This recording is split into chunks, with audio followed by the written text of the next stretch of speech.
And joining us now on This Is the Day is Colonel Charles Gallina, who is the Assistant for Military and Veterans Affairs for the Knights of Columbus. Thank you so much for being with us, Colonel. Thank you for having me.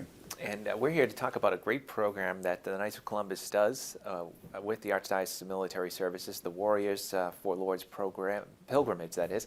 But if you could tell us a little bit about the partnership between the Knights and the veterans, the Archdiocese Military Services. Sure, be happy to. The Knights of Columbus has had a long-standing relationship with the Archdiocese Military Services. We are probably the largest single supporter financially of the Archdiocese. So that partnership has been in existence for many, many years, since the inception of the Archdiocese. The Warriors to Lourdes relationship is Archdiocese of the Military Services serves as the representative or as a member of the International Military Pilgrimage, or in French, the abbreviation is PMI, Pilgrimage Militaire International, which is a relationship of about 40 nations to plan each year this pilgrimage for the International Military Pilgrimage. The concept that we have is basically we tie into the International Military Pilgrimage and bring our warriors during and overlap that pilgrimage. So the Archdiocese has the lead. The Archbishop is the official representative to the International Military Pilgrimage. So it is the Archdiocese of the Military Services pilgrimage supported by the Knights of Columbus. And tell us about the draw of Lourdes. I know this particular pilgrimage gathers people of all different faiths as well. What do you think it is about Lourdes that sort of brings people? I think to best explain it would be the objective of the International Military Pilgrimage itself. At the end of World War II, the warring powers, primarily France, Germany, Great Britain, Russia, the United States, came together in Lourdes for peace and reconciliation after such the carnage and devastation of World War II. Lourdes is the shrine of healing in the Roman Catholic Church and our faith. And so it is appropriate for us now to build on this international military pilgrimage of peace and healing among nations to bring our wounded warriors, our broken, wounded, both in physically and in spirit and emotionally and spiritually, to Lourdes for healing and reconciliation individually or as a group.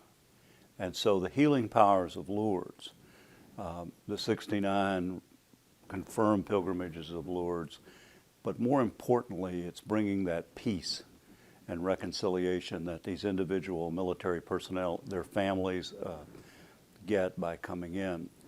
It is, and we are very proud that this is an ecumenical pilgrimage of all faiths, because healing and reconciliation is not just a Catholic thing. And I've been amazed and inspired, quite frankly, over the last several years of the spirituality of our non-Catholic military chaplains who recognize the healing power and emotion that comes from a spiritual pilgrimage like Warriors to Lourdes to a place of healing like Lourdes. And they're very supportive. Our non-Catholic pilgrims seem to really relate to the Stations of the Cross. They relate to the baths. They relate to the healing waters of Christ in the baths at the place where Mary appeared. It's a remarkable relationship between faiths. And last year we had, in addition to our 8 Catholic priests, we had 5 non-Catholic chaplains. About a third of the 184 pilgrims were non-Catholic. Wow, that's great. I know this is a big gathering as well, and just logistically it must be quite an undertaking. Maybe if you could talk a little bit about that, pulling this all together. Well, that's where the Knights of Columbus really comes in. We are the operations, logistics, and financial strength behind the pilgrimage. In addition to myself, there's 4 other retired military colonels and active duty colonels involved. For us, logistics operations are kind of second nature. But in this particular case, we have 4 departure airfields in the United States, Dulles in Washington, Seattle, Tacoma, Houston, and Charlotte, where we have direct flights to Paris and then on down to Po. So we need to bring the pilgrims to the departure airfields.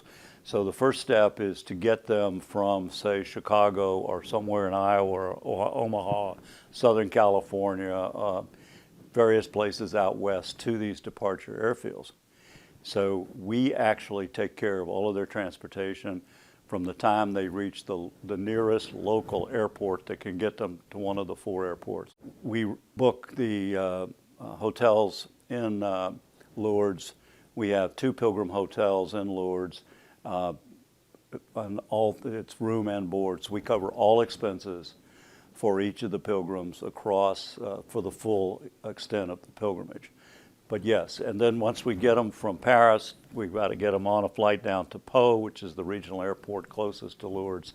And then we bus them the 45-minute ride from Po down to Lourdes, and then back again the other way.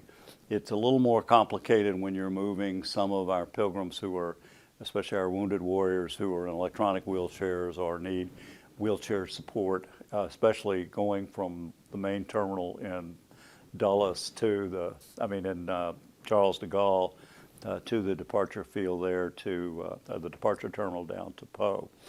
And then once we get them into Lourdes, then of course coordinating all of the movement between the hotels to the sanctuaries to the various PMI events and so forth. So yeah, it's really a enjoyable, rewarding type of operation. Well, thank you so much for being with us, Colonel, and for sharing this. And if people want to find out more or support, I know you're always looking for support as well for this. For those who want to support the pilgrimage, obviously all donations help offset and defray the cost. Sponsor a pilgrim, let us know if there are wounded warriors particularly that would benefit or from the pilgrimage, that we can contact them. All of the information is contained at www.warriorstolourdes.com. Great. Well, thank you so much, Colonel, for being with us. Sure. Let's throw it back to more of This Is the Day.